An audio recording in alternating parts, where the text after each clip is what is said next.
Ahí está ya los conquistadores con su pan de palo, preparando ya la fogata.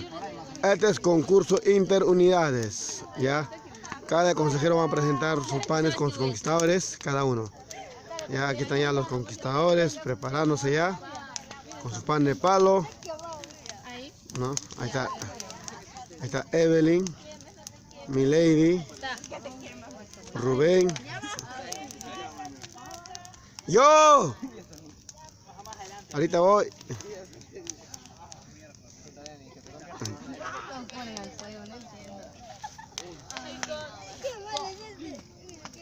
Concurso por unidades, dice, consejeros ayuden a sus chicos. Ya se está quemando ya.